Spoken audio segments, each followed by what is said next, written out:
Hey, welcome back to the Ping Pong Flix Show. My name is Chris Wong. It is the weekend! Yay! But there's still daily updates for especially DC. So let's get on with the topics for today. The first topic of the day is a little video. This is coming from DC Verso. Great Val Kilmer, the actor, has now posted this video of him again wearing the Batman mask. And this is just a little fun little video of Val Kilmer, current Val Kilmer, just looking over and going to wear a mask.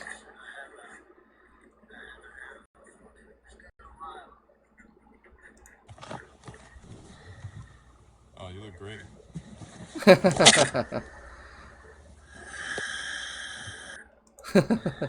So it's kind of cool. Just a little cool video of Val Kilmer wearing the Batman mask and, of course, release the Schumacher cut of Batman Forever. All right, next topic. Remember this picture that Zack Snyder just completely just released on Vero on Twitter and made his name trend. Everybody was talking about. There's actually articles and bloggers talking all about Zack Snyder posting this in regards to that Batman Catwoman sex debate, and of course I censored it. If you go online, you can probably find the uncensored one. There's not much more, but I just felt like, I don't want to get banned. But anyway, canon. So it is canon, right?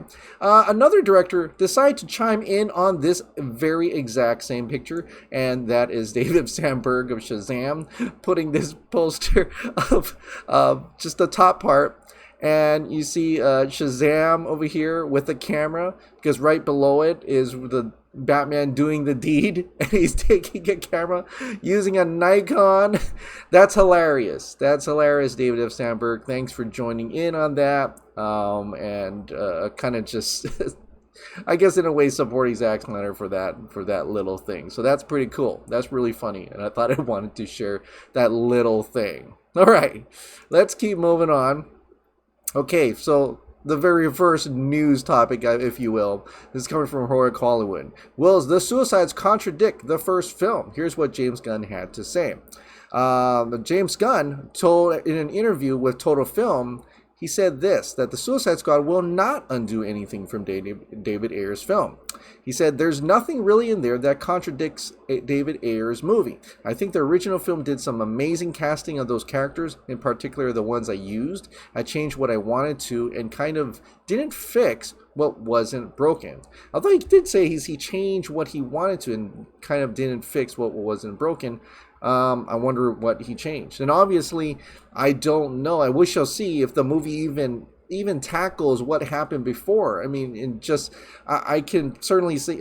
You can certainly see that maybe perhaps Rick Flag talks to Harley about something they did before, and of course Captain Boomerang as well is there as well. I still think Captain Boomerang doesn't make it out alive for like the first half of the movie, but I'm wondering how much are they going to extend into the movie from before. I mean, Birds of Prey kind of talked about Captain Boomerang and all the different things that happened in David Ayer's Suicide Squad. It didn't put it into the as a central part of the story. Absolutely not. It was just kind of like a sideways type of dialogue, or the poster of Captain Boomerang and things like that.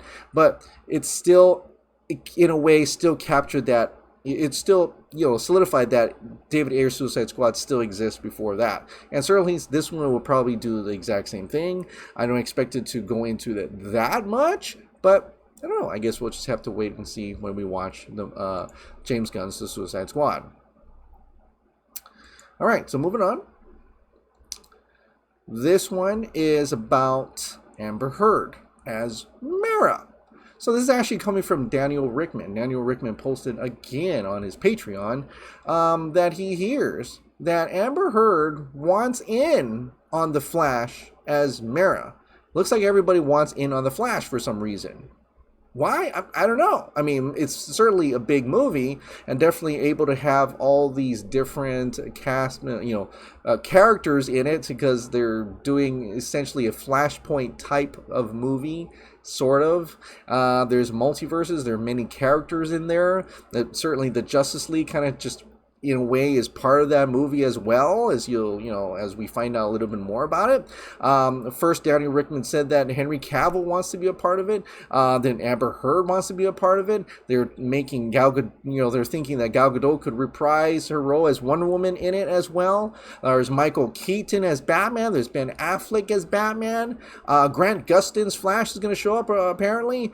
All these characters are coming in on here in a what I've been saying all along, that it's starting to sound like a Justice League 1.5. It's not a Flash origin movie at all. I mean, it'd probably be Flash focused in a way. It's almost like Civil War was called Captain America Civil War, but with a lot of all those characters in it, and the emphasis of Civil War. Yet it's based on the central character in that is Captain America. So maybe the same for the Flash movie, but Amber Heard in there? Why would she be in there? Unless they are actually doing some Flashpoint type things in there where, Gal Gadot's Wonder Woman will actually get to see Amber Heard's Mara, and we'll have something to do. But I don't think Jason Momoa is in this. I don't think, unless he surprises us and we actually see him in the movie as well.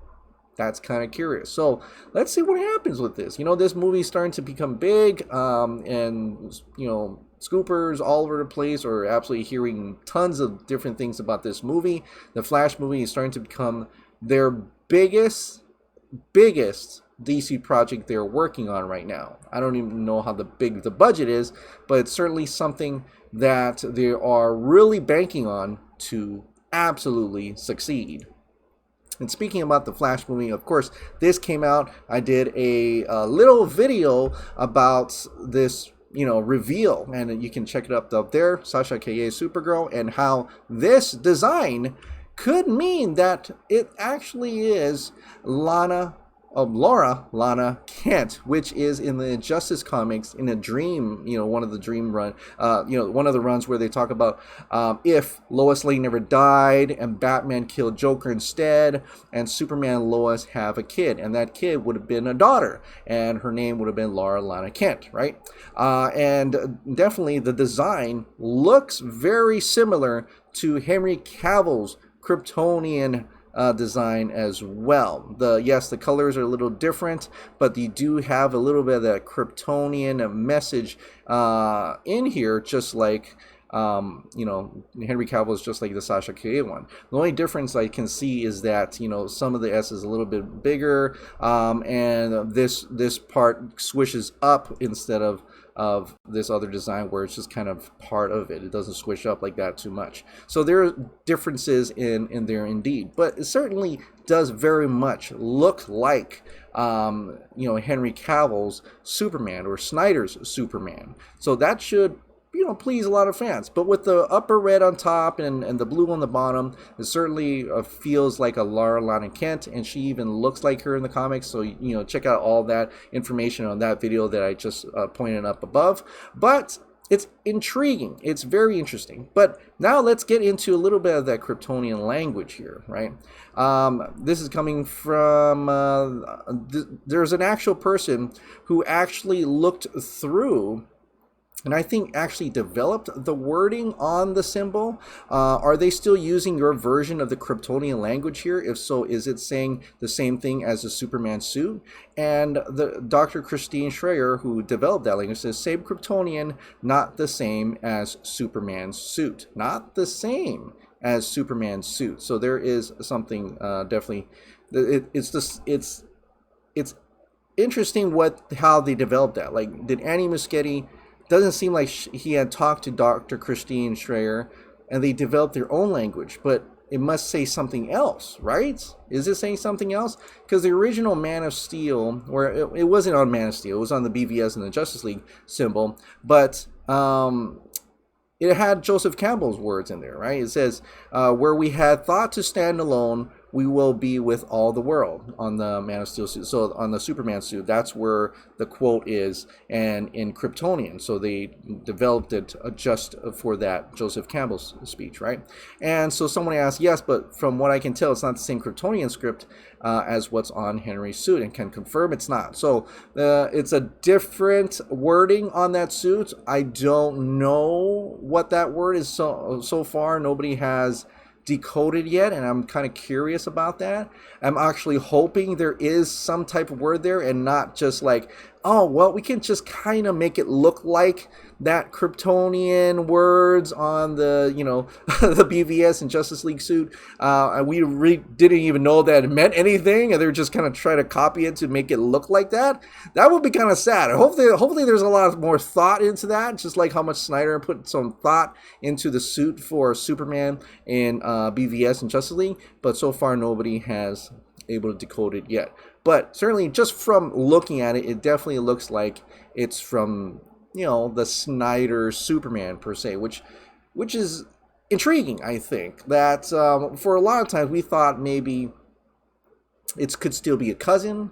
I was thinking that maybe that's the Henry Cavill version of Superman in another world where she's a girl instead, or like in this one, in terms of the design, and from my video, I was talking about how it very much could be Laura Kent. And if that's the case, I'm like, Laura Kent, daughter of Superman and Lois, then that would effectively mean that,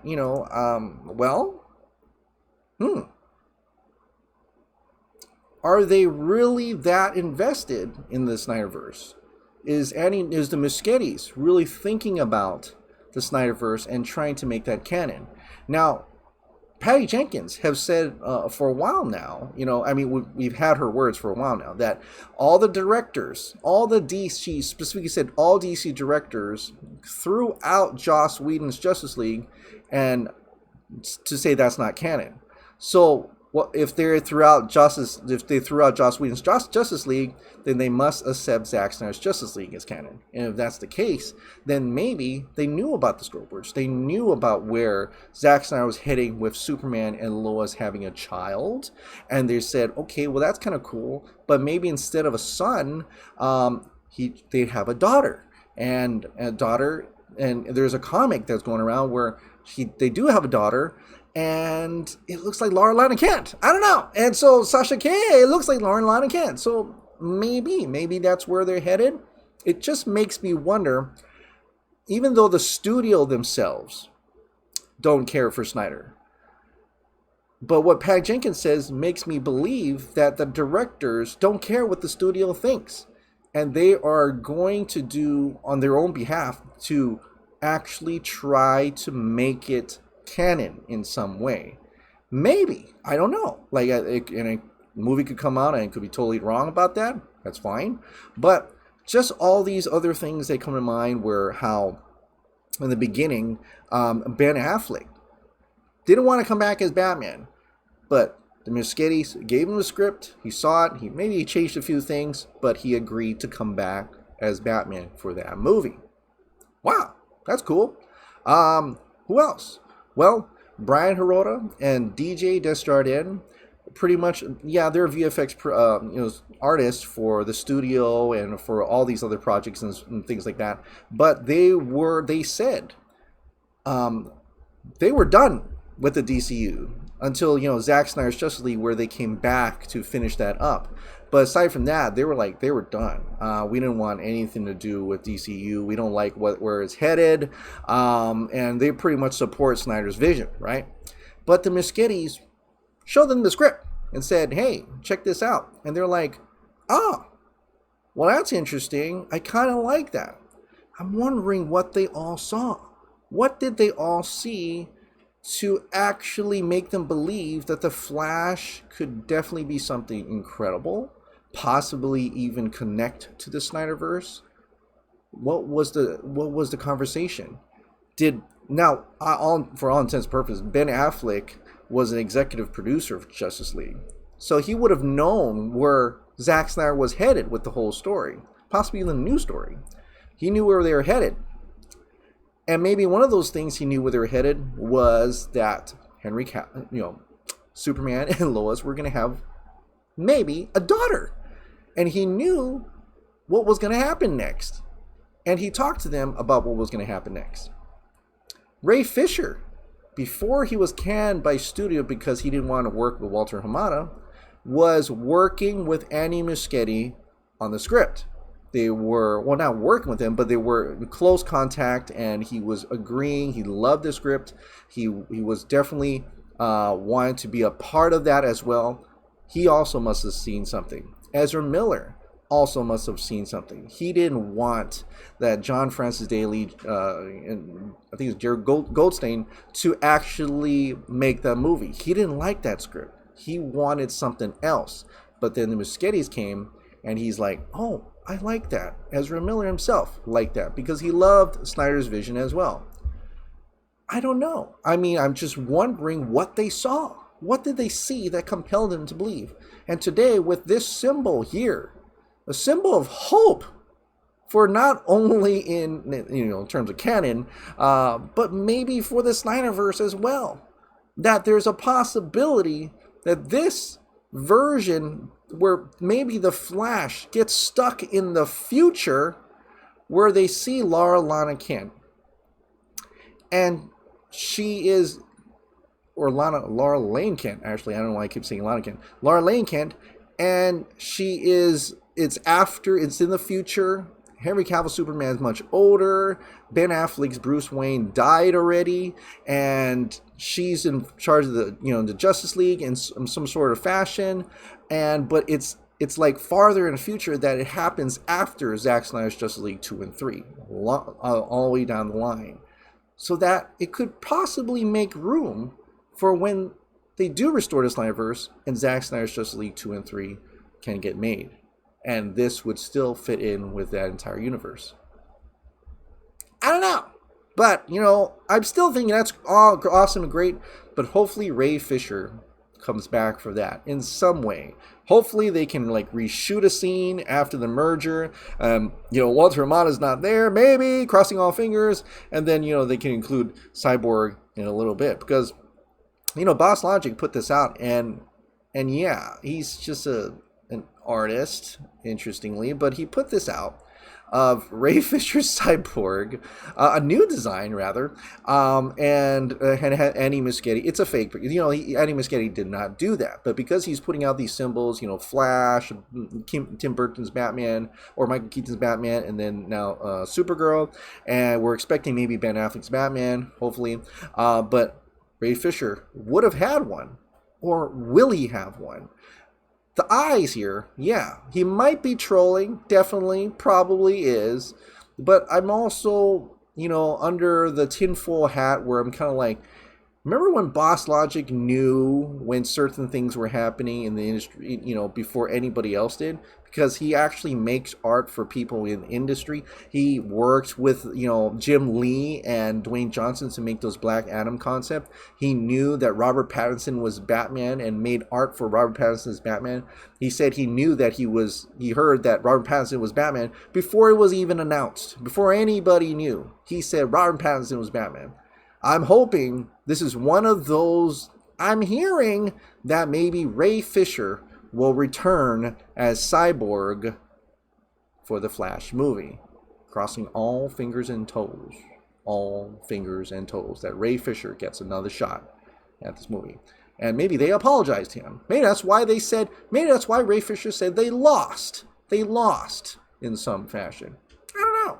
Video, thank you so much for watching. Like I said, if you absolutely love this daily dose of entertainment news and content, please click the like button, hit the subscribe button, ring that notification bell, keep this hot dog light on, and I'll see you next time. Bye.